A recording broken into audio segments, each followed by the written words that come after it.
Immigration ਗੁਰੂ ਵਿੱਚ ਤੁਹਾਡਾ ਸਵਾਗਤ ਹੈ ਜੀ। ਮੈਂ ਸਿਮਰਤ ਗਰੇਵਾਲ, ਮੇਰੇ ਵੱਲੋਂ ਆਪ ਸਭ ਨੂੰ ਸਤਿ ਸ੍ਰੀ ਅਕਾਲ। ਇੱਕ ਵਾਰ ਫੇਰ ਇਮੀਗ੍ਰੇਸ਼ਨ ਗੁਰੂ ਦਾ ਨਵਾਂ ਐਪੀਸੋਡ ਲੈ ਕੇ ਹਾਜ਼ਰ ਹਾਂ ਤੁਹਾਡੇ ਨਾਲ, ਕਿਉਂਕਿ 2021 ਖਤਮ ਹੋਣ ਵਾਲਾ ਤੇ ਤੁਹਾਡੇ ਨਾਲ ਕੁਝ ਨਿਊਜ਼ ਤੇ ਕੁਝ ਅਪਡੇਟ ਸਾਂਝੀਆਂ ਕਰਾਂਗੇ।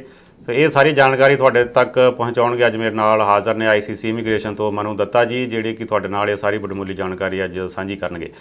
ਮਨੂ ਜੀ, ਤੁਹਾਡਾ ਸਵਾਗਤ ਹੈ ਜੀ।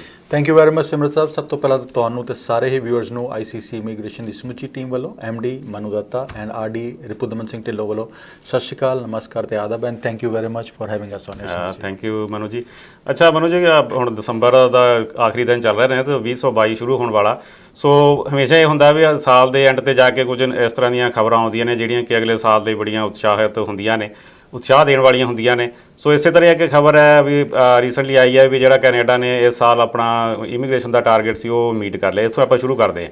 ਬਿਲਕੁਲ ਸਹੀ ਗੱਲ ਹੈ ਜੀ। ਐਂਡ ਤੁਸੀਂ ਦੇਖੋ ਕਿ ਸਾਰੇ ਔਡ ਸੀਗੇ। ਹਾਂਜੀ, ਪੈਂਡੈਮਿਕ ਨੇ ਸਾਰਾ ਕੁਝ ਬੰਦ ਕੀਤਾ ਹੋਇਆ ਸੀਗਾ, ਬਾਰਡਰਸ ਸੀਲਡ ਸੀਗੇ, ਬਾਹਰੋਂ ਇਮੀਗ੍ਰੈਂਟਸ ਆ ਨਹੀਂ ਸਕ ਰਹੇ ਸੀਗੇ। ਬਟ ਇਮੀਗ੍ਰੇਸ਼ਨ ਐਂਡ ਗਵਰਨਮੈਂਟ ਨੇ ਟੀਚਾ ਲਿੱਤਾ ਸੀਗਾ ਕਿ we have to meet the target for 2021। So 4,01,000 ਦਾ ਟਾਰਗੇਟ ਸੀਗਾ। ਤੁਸੀਂ ਦੇਖੋ ਕਿ ਜੂਨ ਤੱਕ ਤਕਰੀਬਨ 22,000 25,000 35,000 ਇਮੀਗ੍ਰੈਂਟਸ ਹਰ ਮਹੀਨੇ ਲੈਂਡ ਕਰ ਰਹੇ ਸੀਗੇ। ਬਟ ਅਖੀਰਲੇ ਮਹੀਨਿਆਂ ਦੇ ਵਿੱਚ 45,000 47,000 ਇਹੋ ਜਿਹੇ ਨੰਬਰਸ ਆਉਣੇ ਸ਼ੁਰੂ ਹੋ ਗਏ। So that made it possible.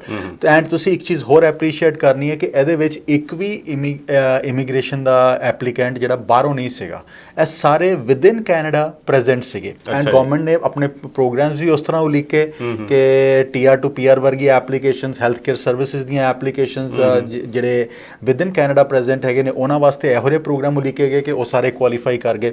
Students ਬੜੇ ਵੱਡੀ ਤਾਦਾਦ ਦੇ ਵਿੱਚ ਇਹਨਾਂ ਨੰਬਰਸ ਦੇ ਵਿੱਚ ਆਏ ਨੇ। CC ਕਲਾਸ ਦੇ ਐਪਲੀਕੈਂਟਸ ਬੜੇ ਵੱਡੀ ਨੰਬਰ ਦੇ ਵਿੱਚ ਹੈਗੇ ਨੇ। ਆਈ ਥਿੰਕ ਜੇ ਗਵਰਨਮੈਂਟ ਪਲਾਨ ਕਰ ਲਵੇ ਤੇ ਗਵਰਨਮੈਂਟ ਕੈਨ ਡੂ ਐਨੀਥਿੰਗ। ਸੋ ਆ ਸ਼ੋ ਹੋਇਆ ਐਂਡ ਸਾਨੂੰ ਐਪਰੀਸ਼ੀਏਟ ਕਰਨਾ ਪਏਗਾ ਐਂਡ ਸਲੂਟ ਵੀ ਕਰਨਾ ਪਏਗਾ ਸਾਡੇ ਇਮੀਗ੍ਰੇਸ਼ਨ ਡਿਪਾਰਟਮੈਂਟ ਨੂੰ, CIC ਨੂੰ, IRCC ਨੂੰ ਐਂਡ ਨਾਲ ਦੀ ਨਾਲ ਸਾਡੀ ਕੈਨੇਡੀਅਨ ਗਵਰਨਮੈਂਟ ਨੂੰ। ਇਸ ਟਾਈਮ ਤੇ ਉਹਨਾਂ ਨੇ ਇਨੀਸ਼ੀਏਟਿਵ ਜਿਹੜਾ ਲਿੱਤਾ ਸੀਗਾ, ਦੇ ਹੈਵ ਡਿਲੀਵਰਡ ਦੈਟ। ਹੁਣ ਅਗਲੇ 2 ਸਾਲਾਂ ਦਾ ਟੀਚਾ ਜਿਹੜਾ ਹੈਗਾ, ਇਹ ਇੱਕ ਚੀਜ਼ ਹੋਰ ਹੋਈ ਹੈ ਸਿਮਰਤ ਜੀ, ਜਿਹੜਾ ਰੈਕਡ ਸੀਗਾ 1913 ਦਾ ਸਭ ਤੋਂ ਜ਼ਿਆਦਾ ਨੰਬਰ ਦਾ ਰੈਕਡ ਸੀਗਾ, ਉਹ ਇੰਨੇ ਸਾਲਾਂ ਦੇ ਬਾਅਦ ਬ੍ਰੇਕ ਹੋਇਆ ਹੈਗਾ 108-9 ਸਾਲਾਂ ਦੇ ਬਾਅਦ। ਹਾਂ, ਕਿਉਂਕਿ ਪਿਛਲੇ ਸਾਲਾਂ 'ਚ ਤਾਂ ਇਹੀ ਕਿਹਾ ਜਾ ਰਿਹਾ ਸੀ ਨਾ ਵੀ ਜੋ ਗਵਰਨਮੈਂਟ ਦਾ ਟੀਚਾ ਹੁੰਦਾ ਸੀ ਉਸ ਤੋਂ ਕਿਤੇ ਘੱਟ ਜਿਹੜੀ ਇਮੀਗ੍ਰੇਸ਼ਨ ਹੁੰਦੀ ਸੀ। ਬਿਲਕੁਲ 2 ਲੱਖ ਤੁਸੀਂ ਦੇਖੋ ਤਾਂ ਕਿ 2015 ਦੇ ਵਿੱਚ 2,60,000 ਇਮੀਗ੍ਰੈਂਟ ਲੈਂਡ ਕੀਤੇ। ਇਸ ਸਾਲ ਦੇ ਵਿੱਚ 4,01,000 ਦਾ ਟੀਚਾ ਮੀਟ ਕੀਤਾ, ਉਸ ਤੋਂ ਜ਼ਿਆਦਾ ਸਰਪਾਸ ਹੋਏ ਨੇ। ਐਕਚੁਅਲ ਨੰਬਰਸ ਤੇ ਹਲੇ ਆਣਗੇ but it is a salute to the government.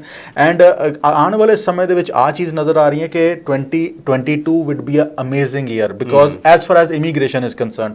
4,11,000 ਦਾ ਟੀਚਾ ਹੈਗਾ which is a no problem because ਜੇ ਬਾਰਡਰ ਖੁੱਲ੍ਹਦੇ ਹੈਗੇ ਨੇ, ਬਾਹਰੋਂ ਐਪਲੀਕੈਂਟਸ ਆਉਣੇ ਸ਼ੁਰੂ ਹੁੰਦੇ ਨੇ, it will be no problem. ਅੱਜ ਦੀ ਤਰੀਕ ਦੇ ਵਿੱਚ ਸਭ ਤੋਂ ਵੱਡੀ ਜਿਹੜਾ ਸੈਟਬੈਕ ਗਵਰਨਮੈਂਟ ਨੂੰ ਮਿਲ ਰਿਹਾ ਹੈਗਾ ਕਿ they are short of workers. Business houses ਜਿੰਨੇ ਹੈਗੇ ਨੇ, they are short of workers. And even ਸਾਰੇ ਨਵੇਂ ਪ੍ਰੋਗਰਾਮ ਵੀ ਉਲੀਕੇ ਜਾ ਰਹੇ ਨੇ। ਓਨਟਾਰੀਓ ਨਵਾਂ ਪ੍ਰੋਗਰਾਮ ਲੈ ਕੇ ਆਏਗਾ ਜਿਹੜਾ ਕਿ ਅਸੀਂ ਗੱਲ ਕਰਾਂਗੇ ਐਂਟਰਪ੍ਰੀਨਿਓਰ ਬਾਰੇ। ਜਿਹੜੇ ਅਸੀਂ ਨੋਵਾ ਸਕੋਸ਼ੀਆ ਅਟਲਾਂਟਿਕ ਦੀ ਗੱਲ ਕਰਦੇ ਹਾਂ, ਪਾਇਲਟ ਨੂੰ ਪਰਮਾਨੈਂਟ ਪ੍ਰੋਗਰਾਮ ਬਣਾ ਦਿੱਤਾ ਗਿਆ which is another big news. Atlantic ਦੇ ਨੋਵਾ ਸਕੋਸ਼ੀਆ ਨੂੰ ਲੈ ਲਈਏ, ਉਹਨਾਂ ਦਾ ਜਿਹੜੀ ਫਸਟ ਟਾਈਮ ਹੋਇਆ ਕਿ ਉਹ 1 ਮਿਲੀਅਨ ਪੋਪੂਲੇਸ਼ਨ ਟੱਚ ਹੋ ਗਈ ਹੈ। So there are lot of things to talk about. ਆਪਾਂ ਜਿਸ ਤਰ੍ਹਾਂ ਅੱਗੇ ਚੱਲਾਂਗੇ we will talk about these programmes. ਅੱਛਾ, ਆਪਾਂ ਇੱਥੋਂ ਨਾਲ ਹੀ ਸ਼ੁਰੂ ਕਰਦੇ ਹਾਂ ਕਿਉਂਕਿ ਜਿਹੜੇ ਅਟਲਾਂਟਿਕ ਸੂਬੇ ਨੇ ਉਹ ਮੈਂ ਹਮੇਸ਼ਾ ਹੁੰਦਾ ਕਿਉਂਕਿ ਉੱਥੇ ਦਾ ਇੱਕ ਵੈਦਰ ਇਸ ਤਰ੍ਹਾਂ ਦਾ ਆ ਤੇ ਲੋਕ ਉੱਧਰ ਨੂੰ ਜਾਣਾ ਵੀ ਨਹੀਂ ਚਾਹੁੰਦੇ। ਸੋ ਇਹ ਪਹਿਲੀ ਵਾਰੀ ਹੋਇਆ ਵੀ ਜਿਹੜਾ ਅਟਲਾਂਟਿਕ ਕੈਨੇਡਾ ਦਾ ਜਿਹੜਾ ਇੱਕ ਸੂਬਾ ਉਹਨੇ ਜਿਹੜੇ 1 ਮਿਲੀਅਨ ਦੀ ਪੋਪੂਲੇਸ਼ਨ ਨੂੰ ਟੱਚ ਕੀਤਾ। ਸੋ ਤੁਸੀਂ ਇਹ ਕਿਸ ਤਰ੍ਹਾਂ ਦੇਖਦੇ ਹੋ ਆਉਣ ਵਾਲੇ ਸਮੇਂ ਦੇ ਵਿੱਚ? ਸਿਮਰਤ ਜੀ, ਆਉਣ ਵਾਲੇ ਸਮੇਂ ਦੇ ਵਿੱਚ ਇਸ ਟਾਈਮ ਤੇ ਗਵਰਨਮੈਂਟ ਦਾ ਫੋਕਸ ਹੈਗਾ ਕਿ ਜਿਹੜੇ ਇਮੀਗ੍ਰੈਂਟਸ ਆਉਣ ਨਾ, ਉਹ ਇਕੱਲੇ GTA ਦੇ ਵਿੱਚ, ਗ੍ਰੇਟਰ ਵੈਂਕੂਵਰ ਦੇ ਵਿੱਚ ਨਾ ਰਹਿ ਜਾਣ, ਉਹ ਪੂਰੇ ਅਕ੍ਰੋਸ ਕੈਨੇਡਾ ਈਵਨਲੀ ਸਪਰੈਡ ਹੋਣ ਤਾਂ ਕਿ ਜਿਹੜੀ ਲੇਬਰ ਸ਼ਾਰਟੇजेस ਨੋਵਾ ਸਕੋਸ਼ੀਆ ਦੀਆਂ ਹੈਗੀਆਂ, ਨਿਊ ਬ੍ਰੰਸਵਿਕ ਦੀਆਂ ਜਾਂ PA ਦੀਆਂ, ਸੈਸਕੈਚੁਅਨ ਦੀ, ਮੈਨੀਟੋਬਾ, ਉਹ ਵੀ ਮੀਟ ਹੋਣ। ਇਹ ਨਹੀਂ ਕਿ ਇਕੱਲਾ ਸਾਰੇ ਇਮੀਗ੍ਰੈਂਟਸ ਆ ਕੇ GTA ਦੇ ਵਿੱਚ ਵੱਸ ਗਏ ਤੇ GTA ਦੀ ਪੋਪੂਲੇਸ਼ਨ ਵਧੀ ਜਾ ਰਹੀ ਹੈਗੀ, ਉੱਥੇ ਰਿਸੋਰਸਿਸ ਦੇ ਉੱਤੇ ਸਟ੍ਰੈਸ ਹੋਰ ਵਧੀ ਜਾ ਰਿਹਾ। ਤੁਸੀਂ ਘਰਾਂ ਦੀ ਪ੍ਰਾਈਸਿਸ ਦੇ ਉੱਤੇ ਦੇਖੋ, ਤੁਸੀਂ ਹਰ ਚੀਜ਼ ਦੇ ਉੱਤੇ ਦੇਖੋ, insurance. So a stress has to be relieved. So ਉਹਦੇ ਵਾਸਤੇ government will come up with those programme ਜਿਹੜੇ PNP ਓਰੀਐਂਟਡ ਪ੍ਰੋਗਰਾਮਸ ਹੋਣਗੇ। ਐਂਡ ਰੀਸੈਂਟ ਜਿਹੜਾ ਸਾਡੇ ਇਮੀਗ੍ਰੇਸ਼ਨ ਮਿਨਿਸਟਰ ਸਾਹਿਬ ਜੀਨ ਫਰੇਜ਼ਰ ਸਾਹਿਬ ਆਏ ਨੇ and he comes from Nova Scotia. So Halifax ਦੀ ਇੱਕ ਰਾਈਡਿੰਗ ਤੋਂ ਆਉਂਦੇ ਨੇ। ਸੋ ਹੀ ਨੋਜ਼ ਕਿ ਉੱਥੇ ਸ਼ਾਰਟੇजेस ਜਾਂ ਉੱਥੇ ਸ਼ਾਰਟਫਾਲ ਕਿਸ ਤਰ੍ਹਾਂ ਦੀਆਂ ਹੈਗੀਆਂ। ਉੱਥੇ ਦੇ ਬਿਜ਼ਨਸਮੈਨ ਕਿਹੜੀਆਂ ਮੁਸੀਬਤਾਂ ਤੋਂ ਨਿਕਲ ਰਹੇ ਨੇ। So he will come up with, he has proposed and he will come up with more programmes ਜਿਹੜੇ ਐਟਲਾਂਟਿਕ ਨੂੰ ਜਾਂ ਇਹੋ ਜਿਹੇ ਰਾਈਡਿੰਗਸ ਨੂੰ ਜਾਂ ਇਹੋ ਜਿਹੇ ਪ੍ਰੋਵਿੰਸਿਸ ਨੂੰ ਟਾਰਗੇਟ ਕਰਨ ਜਿੱਥੇ ਸ਼ਾਰਟੇजेस ਬਹੁਤ ਜ਼ਿਆਦਾ ਹੈਗੀਆਂ। ਐਂਡ ਅੱਜ ਦੀ ਤਰੀਕ ਦੇ ਵਿੱਚ ਸਿਮਰਤ ਜੀ 1 ਮਿਲੀਅਨ ਤੋਂ ਜ਼ਿਆਦਾ ਸ਼ਾਰਟੇजेस ਇਸ ਟਾਈਮ ਵਰਕਰਸ ਦੀਆਂ ਹੈਗੀਆਂ ਪੂਰੇ ਕੈਨੇਡਾ ਭਰ ਦੇ ਵਿੱਚ, ਪੂਰੇ ਕੈਨੇਡਾ ਭਰ ਦੇ ਵਿੱਚ। ਐਂਡ ਤੁਸੀਂ ਇੱਕ ਚੀਜ਼ ਹੋਰ ਦੇਖੋ ਕਿ ਆਹ ਸ਼ਾਰਟੇजेस ਕਰਕੇ ਜਿੰਨੇ ਵੀ ਸਾਡੇ ਬਿਜ਼ਨਸਮੈਨ ਹੈਗੇ ਨੇ ਸਾਰੇ ਸਫਰ ਕਰ ਰਹੇ ਨੇ, ਭਾਵੇਂ ਅਸੀਂ ਹਸਪਿਟੈਲਿਟੀ ਦੇ ਬਿਜ਼ਨਸਮੈਨ ਕਹਿ ਲਈਏ, ਅਸੀਂ ਐਂਟਰਪ੍ਰੈਨਿਓਰਸ ਕਹਿ ਲਈਏ, ਅਸੀਂ ਅਕੋਮੋਡੇਸ਼ਨ ਸੈਕਟਰ ਹੋਟਲ ਵਾਲੇ ਕਹਿ ਲਈਏ, ਅਸੀਂ ਰੈਸਟੋਰੈਂਟ ਇੰਡਸਟਰੀ ਵਾਲੇ ਕਰੀਏ, ਹੈਲਥ ਕੇਅਰ ਸੈਕਟਰ ਬੜੀ ਵੱਡੀ ਸ਼ਾਰਟੇਜ ਨਾਲ ਜੋ ਬਿਲਕੁਲ। ਦੇਖੋ ਨਾ ਹੈਲਥ ਕੇਅਰ ਦੇ ਵਿੱਚ ਜਿਹੜੀ ਅੱਜ ਕੱਲ੍ਹ ਨਿਊਜ਼ ਆ ਰਹੀ ਹੈ ਵੀ ਜੇ ਤੁਹਾਨੂੰ ਕਰੋਨਾ ਪੋਜ਼ਿਟਿਵ ਹੈ ਤਾਂ ਵੀ ਤੁਸੀਂ ਕਹਿੰਦੇ ਵੀ ਉਹਨਾਂ ਨੂੰ ਕੰਮ ਤੇ ਸੱਦੋ ਕਿਉਂਕਿ ਸ਼ਾਰਟੇਜ ਇੰਨੀ ਹੋ ਗਈ ਹੈ। ਯੂ ਆਰ ਰਾਈਟ ਕਿ ਆਹ ਸ਼ਾਰਟੇजेस ਬੜੀਆਂ ਬੁਰੀ ਤਰ੍ਹਾਂ ਇਫੈਕਟ ਕਰ ਰਹੀਆਂ। ਹੁਣ ਇਸ ਦੇ ਨਾਲ ਸਿਮਰਤ ਜੀ ਟਰੱਕਿੰਗ ਲੌਜਿਸਟਿਕਸ ਇੰਡਸਟਰੀਜ਼ ਦੇ ਵਿੱਚ, ਮੈਨੂਫੈਕਚਰਿੰਗ ਇੰਡਸਟਰੀ ਦੇ ਵਿੱਚ ਬੜੀਆਂ ਸ਼ਾਰਟੇजेस ਹੈ। Construction industry they are deeply short of workers. ਉਸ ਤੋਂ ਬਾਅਦ ਅਸੀਂ ਗੱਲ ਕਰ ਲਈਏ ਫਾਰਮ ਵਰਕਰਸ ਦੀ, ਉਹ ਵੀ ਦੇ ਆਰ ਰੀਲੀ ਸ਼ਾਰਟ। ਸੋ ਆਹ ਸਾਰੀਆਂ ਚੀਜ਼ਾਂ ਨੂੰ ਅੱਜ ਦੀ ਤਰੀਕ ਦੇ ਵਿੱਚ ਹੁਣ ਇੱਕ ਚੀਜ਼ ਹੋਰ ਹੋ ਰਹੀ ਹੈ ਕਿ ਟਾਈਮ ਪੀਰੀਅਡ ਵਧਿਆ ਹੋਇਆ ਹਰ ਚੀਜ਼ ਦਾ। LMIA ਦੀ ਐਪਲੀਕੇਸ਼ਨ ਅਸੀਂ ਪੁੱਟ ਅਪ ਕਰਦੇ ਹਾਂ ਫੋਰਨ ਵਰਕਰਸ ਨੂੰ ਲਿਆਉਣ ਵਾਸਤੇ, ਇੰਪਲੋਇਰ ਕੋਈ ਵੀ ਪੁੱਟ ਅਪ ਕਰਦਾ, ਇਸ ਟਾਈਮ ਤੇ 50 वर्किंग डेज ਦਾ ਪ੍ਰੋਸੈਸਿੰਗ ਟਾਈਮ ਹੈ after the application is submitted ਕੱਲੀ ਇੰਟਰਵਿਊ ਕਾਲ ਵਾਸਤੇ। ਸੋ ਗਵਰਨਮੈਂਟ ਐਂਡ ਜਿਸ ਤਰ੍ਹਾਂ ਇਮੀਗ੍ਰੇਸ਼ਨ ਡਿਪਾਰਟਮੈਂਟ ਨੇ ਕੰਮ ਕੀਤਾ ਹੈਗਾ ਡਿਊਰਿੰਗ ਪੈਂਡੈਮਿਕ ਔਨ ਥੀਜ਼ 4 ਲੱਖ ਇੱਕ ਦਾ ਟਾਰਗੇਟ ਮੀਟ ਕਰਨ ਵਾਸਤੇ, ਉਸੇ ਤਰ੍ਹਾਂ ਸਰਵਿਸ ਕੈਨੇਡਾ ਨੂੰ ਵੀ ਉਸੇ ਤਰ੍ਹਾਂ ਕੰਮ ਕਰਨਾ ਪਏਗਾ ਇੰਪਲੋਇਰਸ ਦੇ ਨਾਲ। ਬਿਕੋਜ਼ ਇੰਪਲੋਇਰਸ ਕਿੰਨੇ ਬਿਜ਼ਨੈਸਿਸ ਆਪਣੇ ਮੈਨੇਜ ਕਰ ਸਕਦਾ ਖੁਦ ਖੜਾ ਹੋ ਕੇ, ਉਹ ਤੇ ਮੈਨੇਜ ਹੀ ਨਹੀਂ ਹੋ ਸਕਦੇ। So we need lot of workers to come in. ਇਸ ਟਾਈਮ ਤੇ ਹਸਪਿਟੈਲਿਟੀ ਸੈਕਟਰ ਦੇ ਵਿੱਚ ICC ਇਮੀਗ੍ਰੇਸ਼ਨ ਦੇ ਕੋਲ ਕਾਫੀ ਸਾਰੀਆਂ ਓਪਨਿੰਗਸ ਹੈਗੀਆਂ। ਜੇ ਤੁਹਾਡਾ ਐਕਸਪੀਰੀਅੰਸ ਹਸਪਿਟੈਲਿਟੀ ਸੈਕਟਰ ਦਾ ਹੈਗਾ, ਜੇ ਤੁਸੀਂ ਅਟਲਾਂਟਿਕ ਆ ਕੇ ਸੈੱਟ ਹੋਣਾ ਚਾਹੁੰਦੇ ਹੈਗੇ ਐਂਡ ਇਮੀਗ੍ਰੇਸ਼ਨ ਵੀ ਲੈਣਾ ਚਾਹੁੰਦੇ ਹੋ, ਤੁਹਾਡੀ ਮਿਨੀਮਮ ਜਿਹੜੀ ਏਜ ਹੈਗੀ ਹੈ ਉਹ 55 ਤੋਂ ਥੱਲੇ ਹੋਣੀ ਚਾਹੀਦੀ ਹੈ। ਦੂਸਰੀ ਚੀਜ਼ ਗ੍ਰੇਡ 12 FA ਜ਼ਰੂਰ ਕੀਤੀ ਹੋਣੀ ਚਾਹੀਦੀ ਹੈ। ਜੇ ਮਿਨੀਮਮ ਗ੍ਰੇਡ 12 ਹੈਗੀ ਹੈ ਤੁਹਾਡੇ ਵਾਸਤੇ ਓਪਰਚੁਨਿਟੀਜ਼ ਐਗਜ਼ਿਸਟ ਕਰਦੀਆਂ।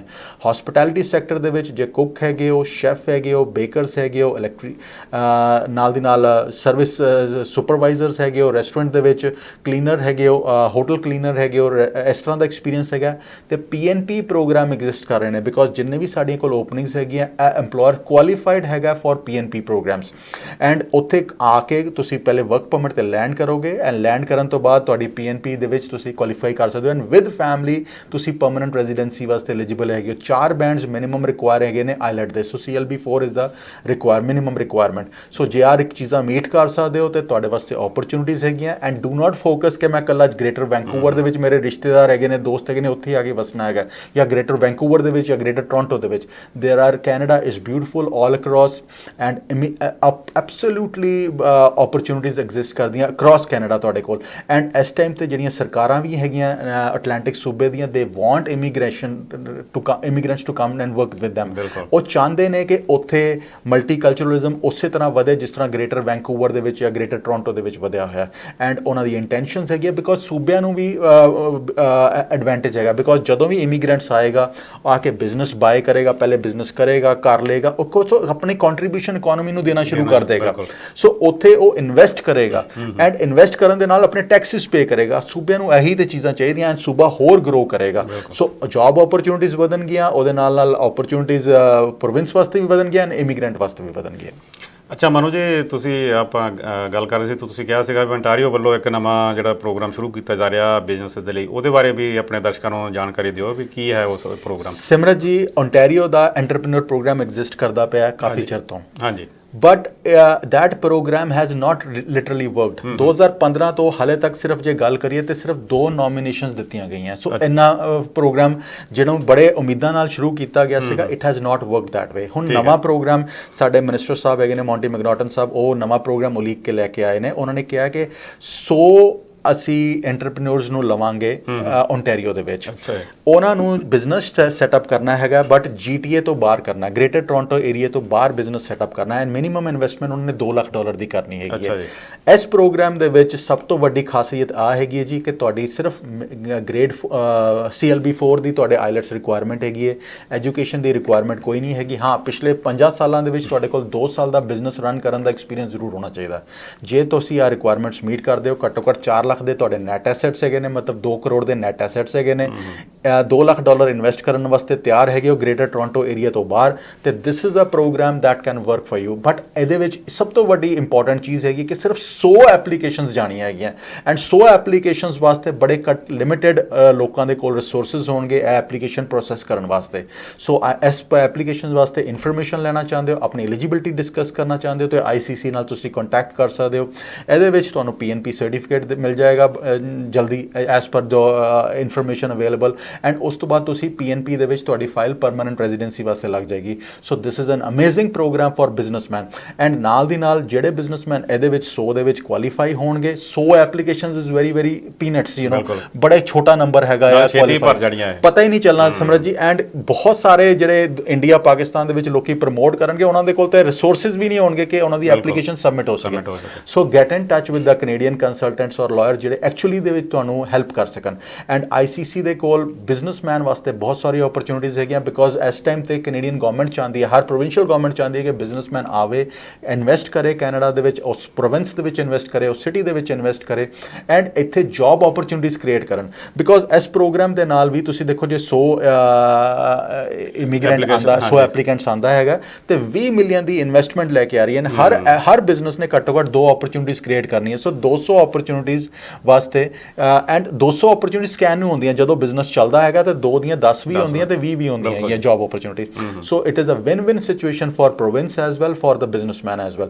ਬਿਜ਼ਨਸਮੈਨ ਨੂੰ ਇੱਥੇ ਸੈਟਅਪ ਹੋਣ ਦਾ ਪ੍ਰੋਵਿੰਸ ਓਪਰਚੁਨਿਟੀਜ਼ ਮਿਲ ਰਹੀਆਂ, ਐਂਡ ਬਿਜ਼ਨਸਮੈਨ ਵਾਸਤੇ ਇਕੱਲਾ ਇਹ ਓਨਟਾਰੀਓ ਵਾਲਾ ਪ੍ਰੋਗਰਾਮ ਨਹੀਂ ਐਗਜ਼ਿਸਟ ਕਰਦਾ, ਹਰ ਪ੍ਰੋਵਿੰਸ ਦਾ ਐਂਟਰਪ੍ਰੀਨਿਓਰ ਪ੍ਰੋਗਰਾਮ ਐਗਜ਼ਿਸਟ ਕਰਦਾ। Startup programme is another programme that really exist for you. ਤੁਸੀਂ ਇਨਫੋਰਮੇਸ਼ਨ ਲੈਣਾ ਚਾਹੁੰਦੇ ਹੋ, ਬਿਜ਼ਨਸਮੈਨ ਹੈਗੇ ਹੋ, ਇੰਡੀਆ, ਪਾਕਿਸਤਾਨ, ਮਿਡਲ ਈਸਟ, ਕਿਤੇ ਵੀ ਤੁਸੀਂ ਇਸਟੈਬਲਿਸ਼ਡ ਹੈਗੇ ਹੋ, ਐਂਡ ਓਪਰਚੁਨਿਟੀਜ਼ ਕੈਨੇਡਾ ਵਾਸਤੇ ਲੱਭ ਰਹੇ ਹੋ, even startup visa is an amazing programme that can work for you. Only thing is ਤੁਹਾਨੂੰ ਪਤਾ ਹੋਣਾ ਚਾਹੀਦਾ ਆ ਕਿ ਆਹ ਪ੍ਰੋਗਰਾਮ ਮੇਰੇ ਵਾਸਤੇ ਵਰਕ ਕਰੇਗਾ, ਮੈਂ ਟੈਕਨੋਲੋਜੀ ਨੂੰ, ਮੈਂ ਆਰਟੀਫਿਸ਼ੀਅਲ ਇੰਟੈਲੀਜੈਂਸ ਨੂੰ ਆਪਣੇ ਬਿਜ਼ਨਸ ਦੇ ਵਿੱਚ ਕਿਸ ਤਰ੍ਹਾਂ ਅਮਾਲਗਮੇਟ ਕਰ ਸਕਦਾ, ਕਿਸ ਤਰ੍ਹਾਂ ਸੈਟਅਪ ਕਰ ਸਕਦਾ ਕਿ ਐਂਜਲ ਇਨਵੈਸਟਰਸ ਨੂੰ, ਵੈਂਚਰ ਕੈਪੀਟਲਿਸਟ ਨੂੰ, ਇਨਕਿਊਬੇਟਰਸ ਨੂੰ ਮੇਰੇ ਪਲਾਨਸ ਨਜ਼ਰ ਆਉਣ ਐਂਡ ਸਮਝ ਆਉਣ।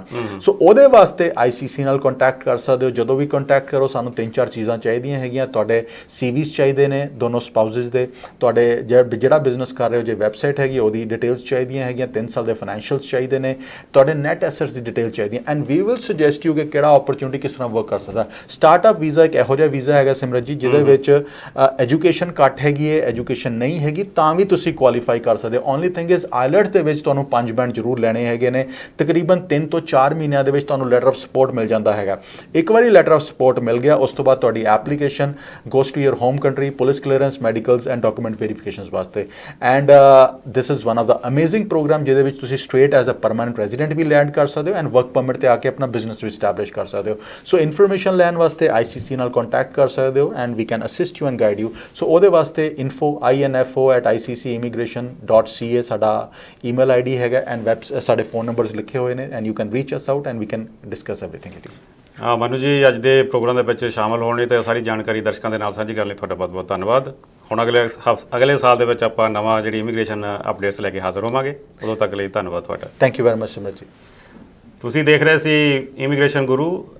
ਅਗਲੇ ਹਫਤੇ ਮਤਲਬ ਅਗਲੇ ਸਾਲ ਜਨਵਰੀ ਦੇ ਵਿੱਚ 2022 ਦੇ ਵਿੱਚ ਤੁਹਾਡੇ ਨਾਲ ਫਿਰ ਮੁਲਾਕਾਤ ਕਰਾਂਗੇ। ਉਦੋਂ ਤੱਕ ਲਈ ਮੈਨੂੰ ਦਿਓ ਇਜਾਜ਼ਤ। ਧੰਨਵਾਦ।